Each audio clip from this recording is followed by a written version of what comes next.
지난 한 해 국제 정세는 크게 요동쳤습니다. 우크라이나 전쟁으로 세계가 민주주의와 권위주의 진영으로 갈라져서 대립했고 공급망 문제가 본격화됐습니다. 동북아에선 한미일과 북중러의 신냉전 구도가 더욱 뚜렷해지고 있고 미중 간 패권 경쟁 속에 한국은 스시로 선택의 갈림길에 서고 있는데요. 올해 우리 외교의 가늠자가 될 미국과 중국, 일본과의 관계를 전망해봤습니다. 신지혜, 이세연, 김지선 기자가 차례로 전해드립니다. 지난해 5월 한미는 윤석열 대통령 취임 열흘 만에 정상회담을 전격 개최했습니다.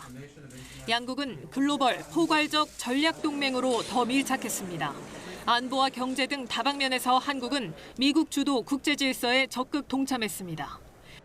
The cooperation between the Republic of Korea and the United States is vital to our shared strategic progress. 한미 동맹 70주년을 맞는 올해 정부는 안보, 경제, 기술 등 모든 분야에서 전략 동맹을 굳건히 한다는 목표를 추진합니다. 윤 대통령이 상반기에 워싱턴을 방문할 거란 전망도 나옵니다. 북한의 도발에 맞서 대규모 한미 연합 훈련도 다수 예고돼 있습니다. 하지만 이렇게 단단해진 한미 관계에도 우려되는 대목이 있습니다. 미국의 자국 우선주의가 점점 더 강화되고 중국의 견제에 동참하라는 미국의 압박이 더 거세질 수 있습니다. 한국 산업계는 미국 투자를 대거 늘렸으면서도 한국산 전기차가 차별받는 인플레이션 감축법을 경험했습니다. 필요할 때는 우리의 목소리를 분명하게 미국에 요구하는 것이 우리의 이익을 위해서도 맞고 미국도 그것이 근본적인 한미동맹의 훼손이라거나 양국 관계가 큰 문제가 빠질 거라고 그렇게 접근하려고 생각하지 않습니다. 북한의 고강도 도발이 이어지는 상황도 변수입니다. 한미 동맹이 강화될수록 북한의 반발과 중국의 견제에 커질 수 있습니다. 동맹을 튼튼히 하면서도 국익을 챙기는 묘수가 필요한 때입니다. KBS 뉴스 신지혜입니다.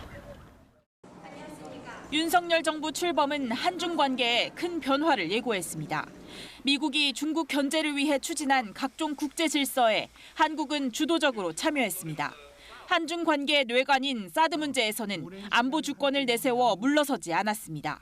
북핵과 미사일 위협에 대한 대응은 자위적 방어 수단이며 우리의 안보 주권 사안임을 분명하게 밝혔습니다.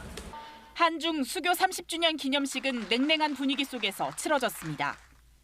하지만 2021년 기준 중국은 한국의 최대 교역국, 한국은 중국의 3대 교역국입니다. 한중 관계를 소홀히 할 수 없는 이유입니다. 특히 북핵 대응을 위해서도 중국의 협조는 필수입니다. 중국 역시 미국의 견제와 압박이 심해질수록 인접국인 한국과 등지는 건 부담이 큽니다. 中韩是搬不走的近邻，也是分不开的合作伙伴。 탐색전을 마친 양국이 전략적 관계 개선에 나설 거란 전망도 나옵니다. 한국을 중국 편으로 끌어들이는 것이 굉장히 중요한 전략적 과제가 될 수 있거든요. 2023년에는 시진핑 주석의 방한 가능성이 상당히 높아질 수 있다. 이렇게 볼 수 있겠고.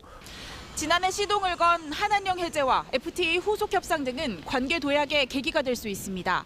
하지만 긴장이 고조되고 있는 타이완 해협 문제와 북한의 7차 핵실험은 새해 한중 관계의 시험대가 될 것으로 보입니다. KBS 뉴스 이세연입니다.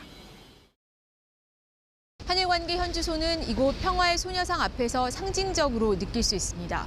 피해자들을 배제한 채 이뤄진 위안부 합의를 폐기하라며 7년 가까이 농성이 이어지고 있습니다. 윤석열 정부는 출범 직후부터 한일 관계 개선에 시동을 걸었습니다.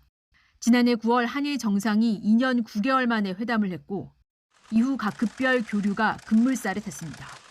어려움이 있더라도 한일 관계 정상화는 좀 더 강력하게. 북한의 전례 없는 도발은 관계 복원 필요성에 힘을 실었고 미국의 축으로 한미일 안보 협력에 속도가 붙었습니다. 日米間の連携をさらに強化し、毅然と対応していきたいと考えております。 하지만 한일 관계는 산 넘어 산입니다. 강제동원 해법은 아직 나오지 않았고 일본의 수출 규제도 건재합니다.